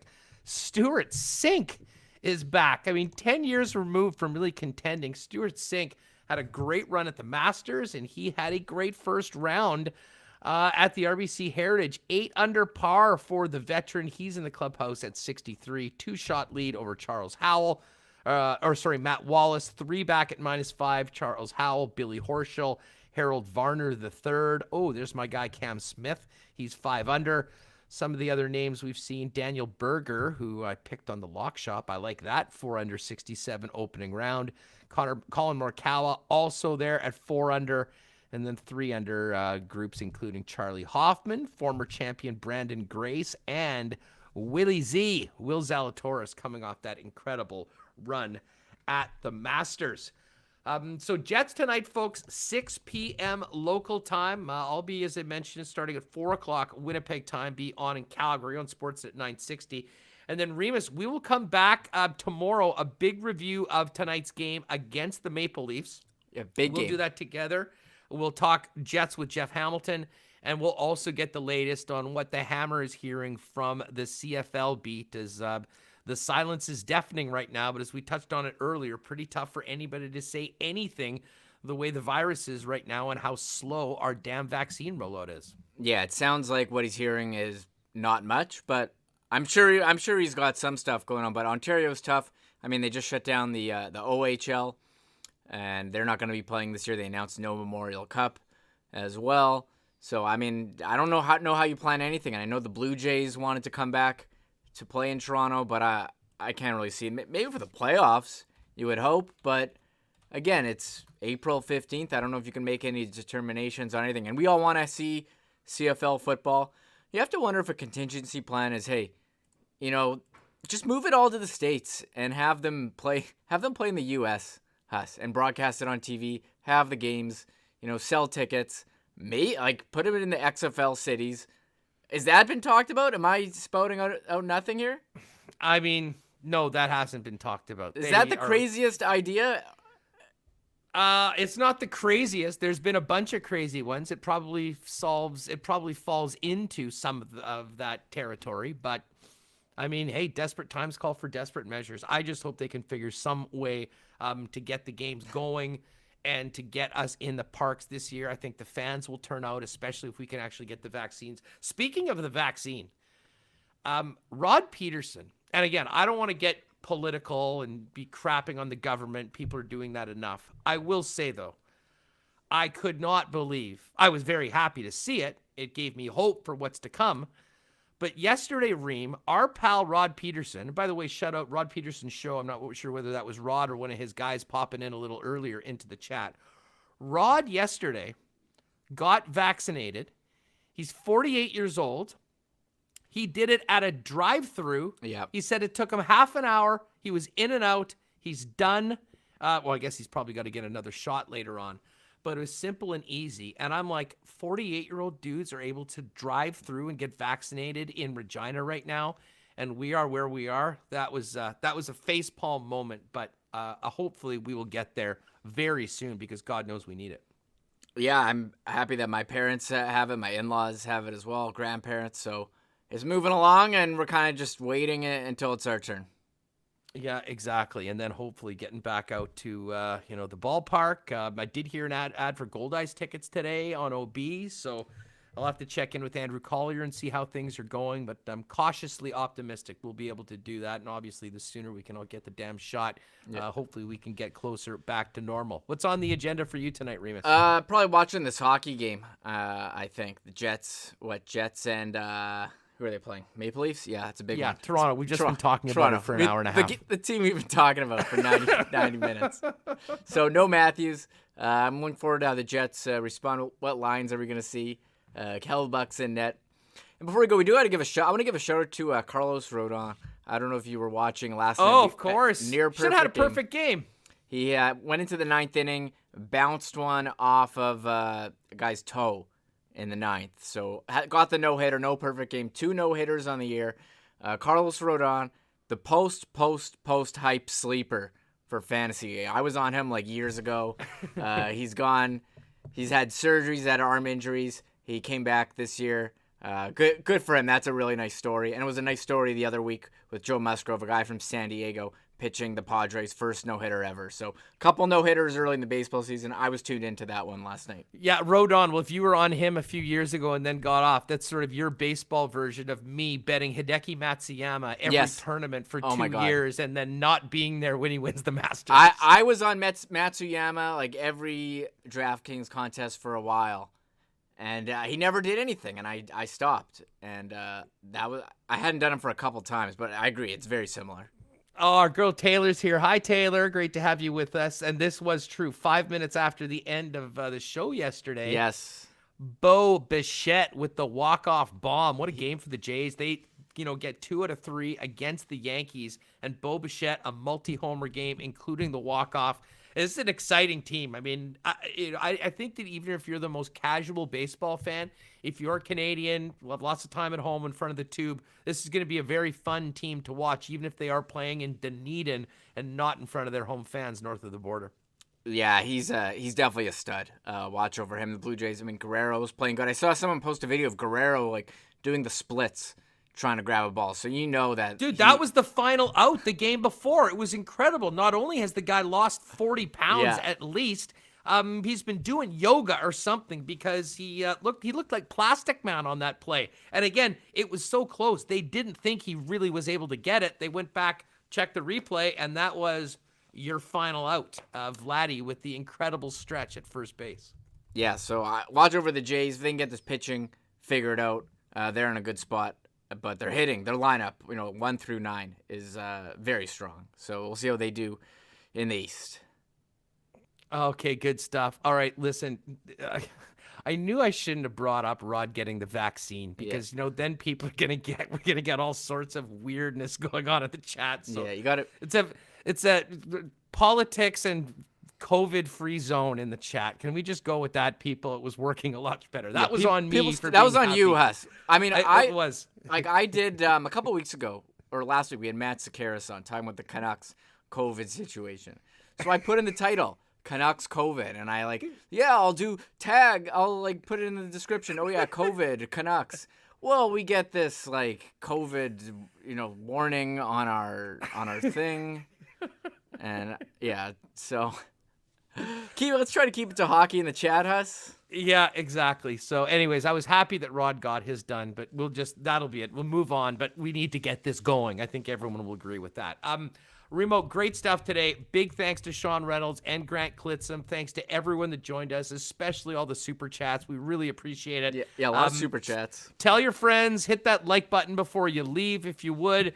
And on the weekend, if you're talking about Winnipeg Sports Talk to someone that hasn't checked it out before, they may simply not know how to download a podcast, how to watch us on YouTube, that subscribing is free.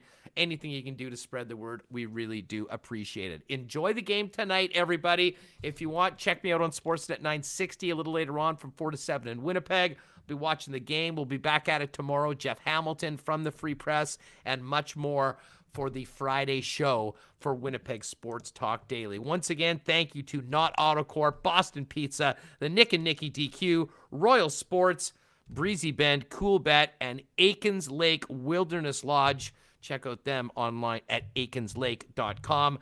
For Michael Remis, I'm Andrew Paterson. Have a great afternoon. Enjoy tonight's game, and we'll be back tomorrow at 1 o'clock getting you ready for the weekend and talking all things sports here on Winnipeg Sports Talk Daily. Oh my God! Oh! Shut it down! Let's go home! Thanks for tuning in to Winnipeg Sports Talk Daily. Make sure to subscribe on YouTube and your favorite podcast feed at winnipegsportstalk.com.